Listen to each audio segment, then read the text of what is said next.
On revient sur essayer de comprendre la situation économique, le scepticisme dans lequel on est un peu retombé. Quelle est l'analyse de l'ancien ministre de l'économie? J'essaie d'être le plus objectif possible, et puisque c'est les chiffres dont nous disposons pour 2018, de comparer le premier semestre 2017, si je peux dire 100% Hollande, ou 100% Sapin, du point de vue économique, au premier semestre de cette année. Et là, le contraste est assez violent. Il est violent. Il est violent en termes de croissance. Au premier semestre l'année dernière, je crois qu'on était aux alentours de 0,7 par trimestre. Les Américains diraient 0,7 multiplié par 4 en termes de rythme annuel. Cette année, on était à 0,2 par trimestre, 0,2 multiplié par 4. Vous voyez la différence. Enfin, c'est plus qu'un trou d'heure, c'est une vraie rupture dans le rythme de la croissance. L'investissement des entreprises, qui était à des niveaux élevés à la fin de l'année 2016 et au début de 2017, qui a continué d'ailleurs au cours de l'année 2017, est resté positif au premier semestre, mais je crois 3 fois moins.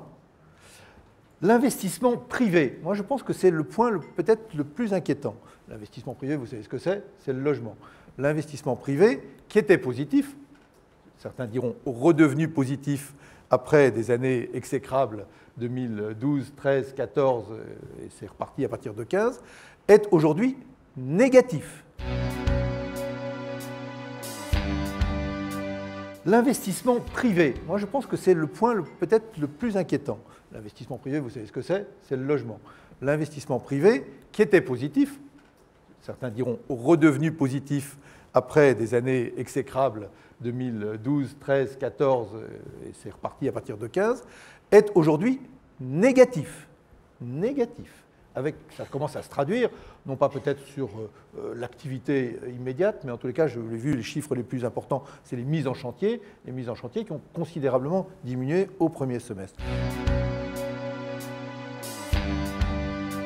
Et si je regarde la question des créations d'emplois, au fond, ce qui nous intéresse le plus les uns et les autres, on était à des niveaux extrêmement élevés au premier semestre de l'année dernière, et on est à, je crois, presque plus de 2 fois moins de création d'emplois. On est passé de nouveau en dessous du niveau de flottaison. Le niveau de flottaison, c'est quoi? C'est l'augmentation de la population active. Et dès que vous créez moins d'emplois, je parle uniquement du privé, je ne parle pas du tout de ce qui pourrait être influé par tel ou tel emploi public ou emploi aidé. Donc je prends les emplois dans le privé, c'est le cœur du cœur, ce que nous voulons tous. Une économie qui marche et du chômage qui baisse parce qu'il y a de l'emploi dans le privé qui se crée, de l'emploi durable. Bon, ça a été donc diminué par 2 et on est passé en dessous de ce niveau de flottaison. C'est-à-dire que, sauf rebond que je souhaite objectivement, structurellement, il va y avoir de nouveau une augmentation du chômage.